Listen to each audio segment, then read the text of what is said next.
Mims Productions. We have something to say, so won't you listen up? Listen up. We have something to say, so won't you listen up? Every man, woman, boy, and girl. Won't you listen up? We're gonna touch the world. We have something to say, so won't you listen up? Listen up. We have something to say, so won't you listen up?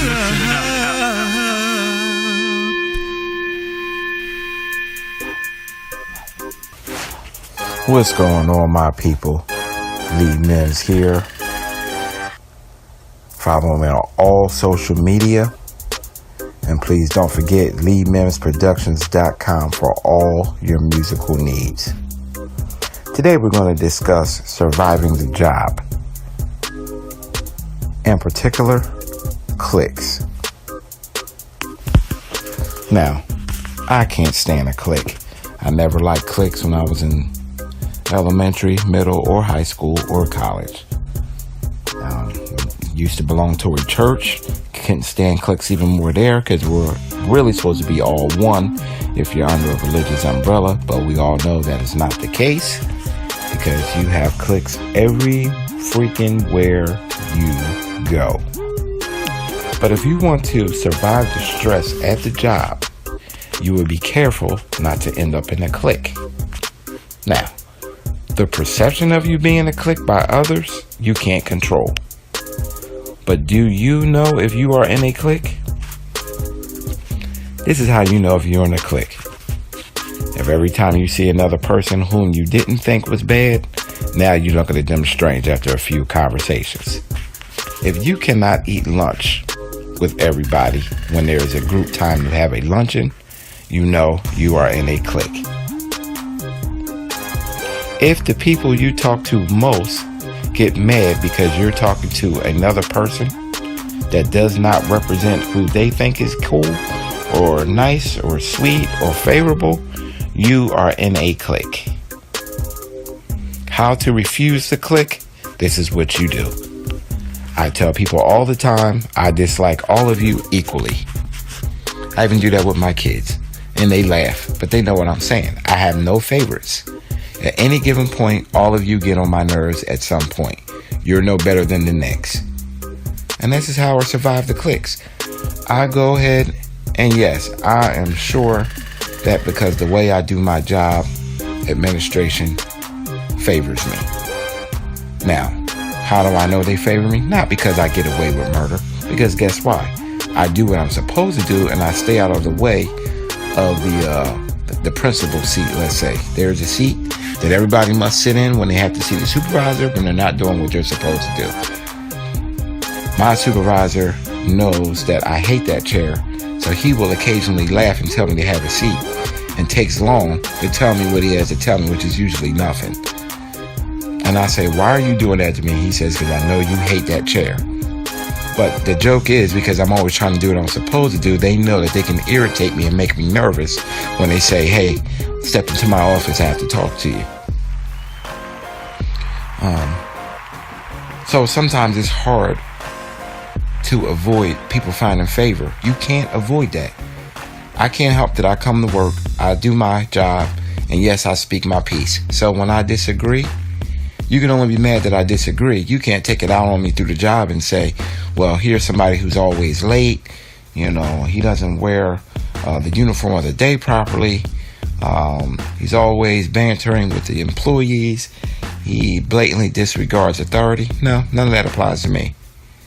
You know, so naturally, supervisors want me to be around them because I know the mission of the job and I get the job done even when I disagree. And they know when I disagree because everybody knows me. You know, when you've been working with people for over a decade, they tend to know how you move and how you think and what you would do or not do.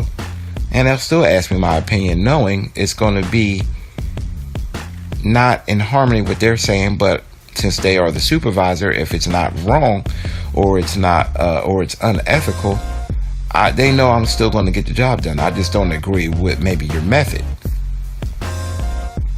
So they appreciate my honesty, but they appreciate the respect that I show and the diligence of the job, because I know the job is not contingent upon what my little feelings are, but is for the betterment of the whole.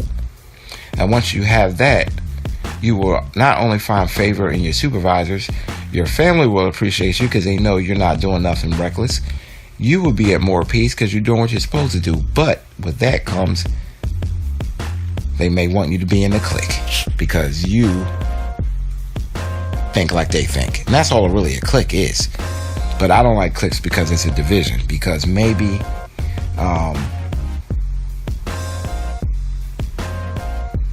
negativity comes out of that. I'll just leave it at that. Negativity comes out of separation. I mean, you can see that in the country now. We're being divided, and we were already divided, and America has always been divided for one reason or another. History has shown it. But the problem with separation is it weakens the power of the people, and that's what happens in jobs. You could be a much stronger unit if everybody would get on the same page. That doesn't mean you have to be my buddy. But what happens now is, when you're not doing what you're supposed to do, administration is not happy with it. You are a person who does what they're supposed to do. You'll be labeled a company man. Now you are a part of a clique. So now you have several cliques. There are so many cliques in a job that you can fall under. It's the administration clique, and then there is the administrator's pet clique. There's the people who rebel all the time clique. There's the people who don't like the people who are favored by administration clique. And then there's just the people who are in limbo. They don't know whether they want to be in the do what you're supposed to do clique, or they want to be the talk about you people clique, or they want to be an administrator clique, or they're just all over the place. I am a person that gets along with everybody. I see everybody's perspective. I understand sometimes why you want to rebel. I understand the mission of the supervision when it's, I need to do 1, 2, 3, get it done, no questions asked. I understand the people who are lost and don't know what clique to be in, maybe because they're new, or maybe they want to find their own way. They don't want to seem like they're in a clique, so now they're by themselves. I understand all that. And I'm 40 years old. I've been through every scenario there is to be. But what you must do is denounce the clique. You must say, hey, listen, I don't have a problem with so-and-so. You say it out loud. And then it's not what you say, it's what you do. I talk to everyone. I speak to everybody, whether you like me, whether you don't, whether you're inside a clique, whether you're not in the clique, whether you're a good worker, whether you're a bad worker, or you're the worker who always tries to get out of work. I speak to everybody, and every job has all these people in it.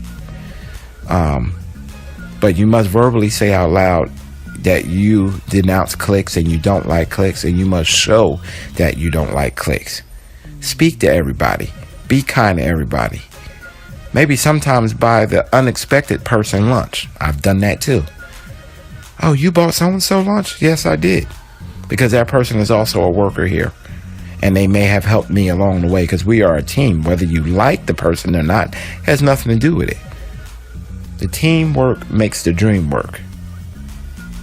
So let's just go over that one more time. Recognize you're in the clique, denounce the clique, and continue to speak to all people. Make an assertive effort to speak to everyone. Now, if they want to still say you're in the clique, yeah, you can say it, but my actions are showing that I dislike everyone equally and I like everyone equally. This is Lee Mims. Be sure to follow me on all social media, Lee Mims Productions. And be sure to check out LeeMimsProductions.com for all your musical needs. There's a music library of diverse genres. Stay out the cliques.